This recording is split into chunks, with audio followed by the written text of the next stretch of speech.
Okei, eli mun nimi on Kristiina, voi sanoa Krisseksi, ja mä oon yksi CrossFit-pajan valmentajista. Mä ajauduin CrossFittiin. Mä näin mainoksen salilla, että on tämmönen CrossFitin kurssi. Sitten mä olin että okei, tää on semmonen, missä mä tuun, musta tulee tosi liikunnallinen tän avulla ja mä saan painoa pudotettua. Ja mä en tiennyt mitään CrossFitista silloin. Sitten mä sinne menin ihan silleen ummikkona. Aloitellaan. Tulkaa vaan tänne päin lähemmäksi seinää tai taulua. Mikä fiilis? Mikä mua kiinnosti siinä CrossFitissa, niin siinä yhdistyi kaikki ne semmoset, kun mä en tykkää tehdä yhtä juttua vai montaa juttua niin kuin samaan aikaan. Ja sit CrossFit on niin monipuolinen laji, että pystyisi tekemään voimistelua ja juoksee, uimaan, nostaa painoa. Ja siinä se oli niin monipuolinen laji. Kädet suorana. Mä harrastin CrossFittiä vähän intensiivisemmin monta vuotta ja kilpailinkin siinä.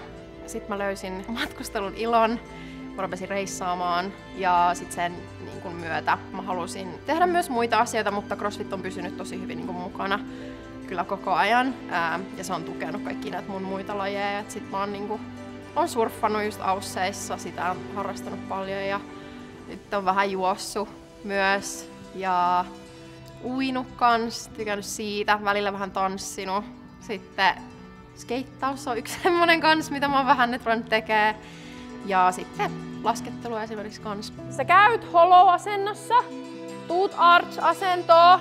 Mitä mä haluan valmentajana tuoda, niin just semmoista, vaikka tää on intensiivistä, niin kuitenkin sillä tavalla, että saataisiin irrottauduttua hetkeksi omasta elämästä, oli se sitten kiirettä tai mitä ikinä. Että saadaan tehty reeni, pidetään hauskaa ja mä itse yritän tuoda sitä esiin, että pidetään hauskaa ja mennään tämän päivän kunnon mukaan.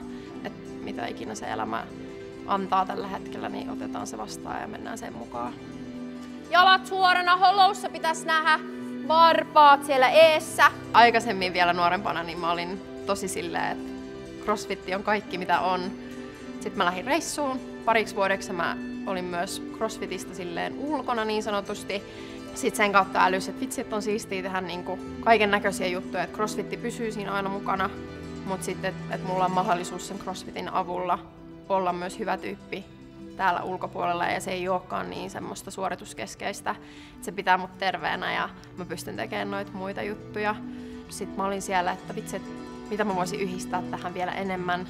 Niin sit mä halusin opiskella hierojaksi ja nyt mä opiskelen hierojaksi, pitäisi valmistua ihan piakkoin. Eli pajassa on parasta. Mä oon käynyt siis monilla saleilla ja mä oon valmentanut myös muualla, mutta täällä on aina niin jotenkin lämmin, hyvä fiilis, täällä on äärettömän hyvät puitteet ja nämä ihmiset on niin ystävällisiä ja lempseitä ja semmosia hauskoja, että täällä on oma semmoinen hauska yhteisönsä. Ja sitäkin on ollut hauska nähdä, miten se on kehittynyt vuosia aikana ja kun on ollut myös poissa, niin silti tänne on aina tosi kotoisa tulla.